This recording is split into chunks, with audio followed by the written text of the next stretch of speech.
முருகா, என் அன்பு பிள்ளையே, நாளை நீ ஆனந்த கண்ணீருடன் எனக்கு நன்றி கூற போகின்றாய். ஏன், எதற்காக என்று இதை முழுமையாக கேள் பிள்ளையே. உன் வாழ்க்கையில் நீண்ட நாட்களாக நிலவிய இருள் இன்று இரவோடு விலகப் போகின்றது. உன் மனதில் இருந்த கனவுகள் ஒன்றன் பின் ஒன்றாக நிறைவேறும். நீ எதிர்கொண்ட சோதனைகள் உன்னை தாழ்த்த அல்ல, உயர்த்தத்தான். உன் கண்ணீரின் ஒவ்வொரு துளியும் நான் உனக்கு மகிழ்ச்சி வடிவில் திருப்பி தருவேன்.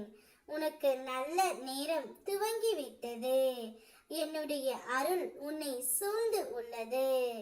வாழ்க்கையில் சில பேர் முன்னால் நீ உயர வேண்டும் என்றும் உன்னை உதாசீனப்படுத்தி ஒரு மனிதராக கூட மதிக்காதவர்களுக்கு முன்னால் நீ வெற்றி கொடி நாட்ட வேண்டும் என்று எண்ணுகின்றாய்.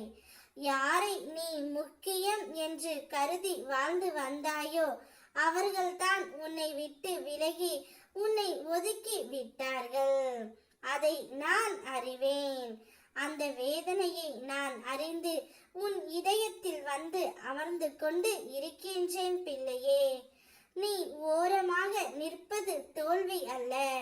உனக்கென நான் தயார் செய்து உள்ள உன்னதமான பாதை வேறு யாருக்குமானதும் அல்ல.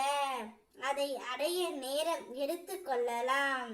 ஆனால் அந்த நேரம் வரும்போது உன் வெற்றி ஒளி போல் பிரகாசிக்கும்.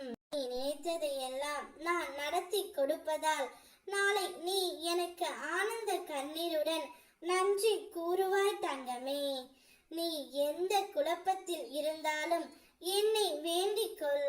நடப்பது நன்மைக்காகத்தான் என்பதை இப்போது புரிந்து கொள்ள முடியாமல் இருந்தாலும் நம்பிக்கை வைத்திரு.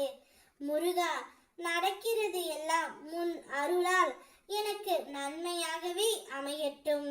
நான் என் கடமைகளை மன அமைதியுடன் செய்ய உன் துணை எனக்கு வேண்டும் என்று கூறி விடு தங்கமே. நீ வேண்டியதை விட சிறப்பாக எல்லாமே நடக்கும்.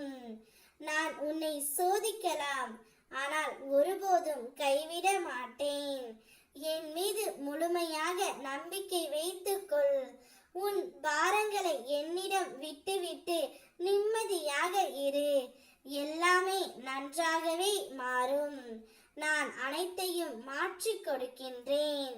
நிச்சயம் உன்னுடைய வாழ்க்கை இனி சந்தோஷமாகவும் மகிழ்ச்சியாகவும் இருக்கும். நீ இனி எனக்கு நன்றி கூறிக்கொண்டே இருப்பாய்.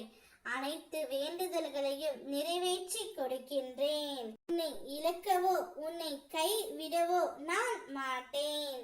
நிம்மதியாக இரு என் பிள்ளையே. உனக்கு நல்லதாகவே அனைத்தும் நடக்கும். ஓ முருகா.